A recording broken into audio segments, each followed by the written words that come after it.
jueves anterior. ¿Sí? Dijo el pastor Víctor que estuvieron viendo sobre los lemas de la Reforma, ¿verdad? El servidor estuvo en una capacitación que tenemos que estar capacitándonos continuamente, ¿verdad? Si no, una de las cosas que compartimos a veces con los maestros de escuela dominical, que el maestro que deja de aprender hoy, mañana ya no sirve para enseñar, ¿verdad? Pues estuvimos capacitándonos en el segundo nivel de salud de iglesia, es el proyecto que estamos llevando aquí en la iglesia, y confiamos que en este mes podremos hacer la evaluación nuevamente de la iglesia y esto nos ayude a seguir caminando en salud espiritual. Y pues los que recuerden o conozcan al hermano Walter Sierra, pues me pidió que entregara los saludos a la iglesia.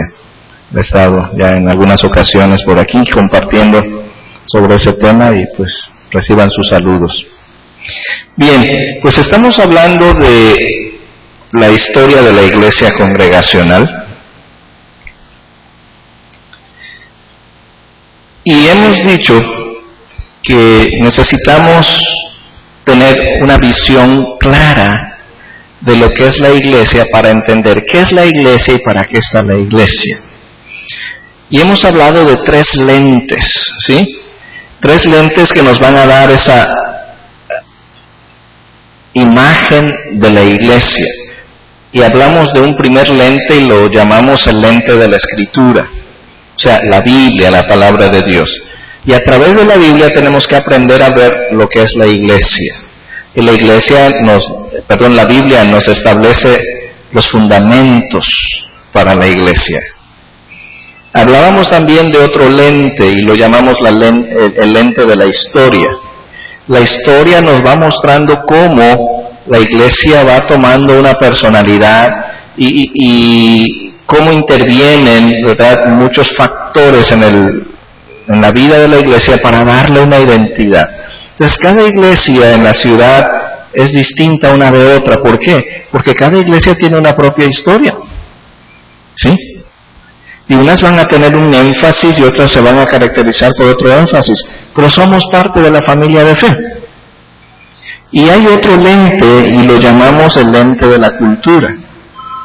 La iglesia está inmersa en una sociedad y la sociedad nos presenta muchos desafíos y tenemos que responder, ¿sí?, a esos desafíos de la cultura.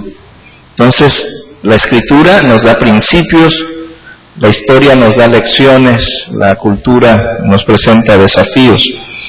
Hablábamos de los elementos que sirvieron como fuerzas formativas de la Reforma, ¿sí? Y hablábamos del dogma de la iglesia, de las prácticas eclesiásticas, las prácticas populares y los abusos eclesiásticos. Estos 4 elementos ya los comentamos como las fuerzas formativas de la Reforma en el siglo XVI. Así que me voy a saltar todo esto.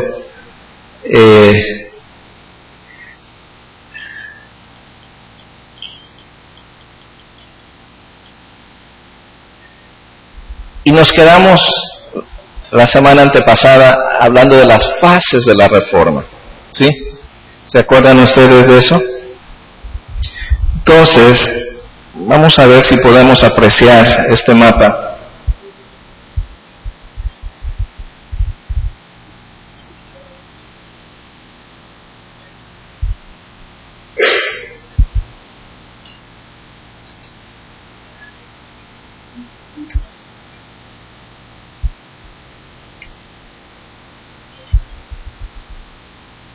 Muy bien. Si mantenemos ese mapita ya por un momento, hablamos de 5 fases en la Reforma. Y cuando hablamos de las fases de la Reforma, lo que queremos decir es que son varias fuerzas que actúan simultáneamente o paralelamente, pero no todas las fuerzas son idénticas, ¿sí?, sino que dentro de cada fase hay distintivos muy particulares.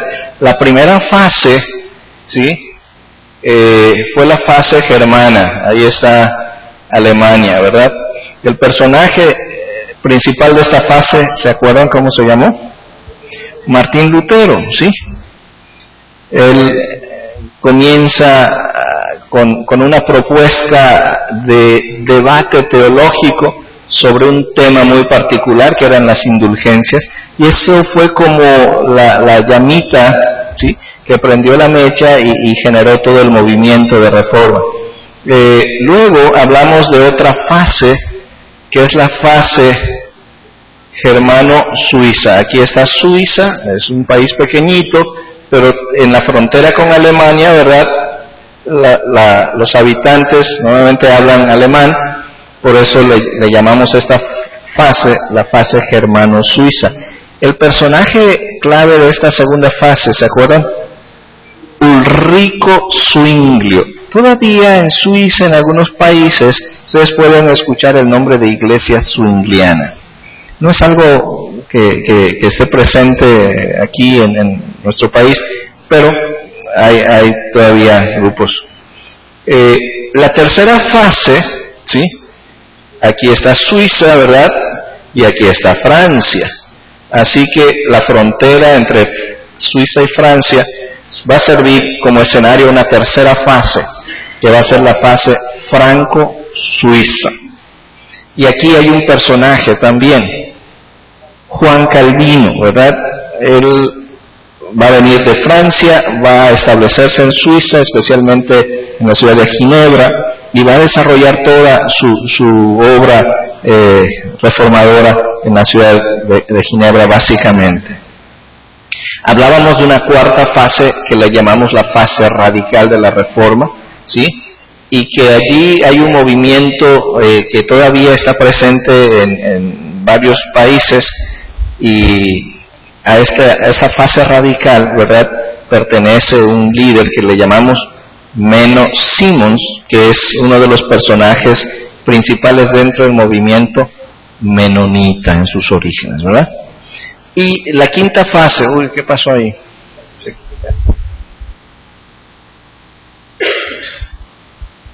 La quinta fase, ¿sí?, se da en Inglaterra, ¿sí?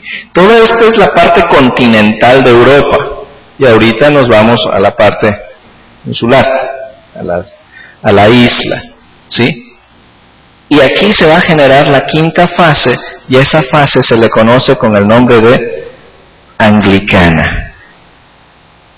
Hay varios personajes, ¿verdad? El personaje, diríamos aquí, yo les dije Tomás Cranmer, sí, que era uno de los orquestadores de unos cambios teológicos, pero realmente un personaje pivote dentro de la fase anglicana va a ser Enrique VIII, y de él vamos a hablar un poco esta noche.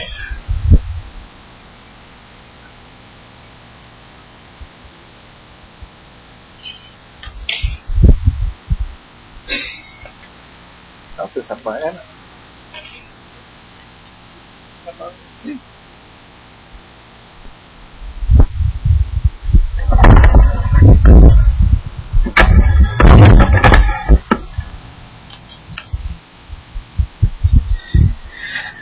Así que nos remontamos a Inglaterra, ¿sí? ¿Qué pasó con Enrique VIII? Bien, hay varias cosas que tenemos que recordar dentro de la fase anglicana, ¿no?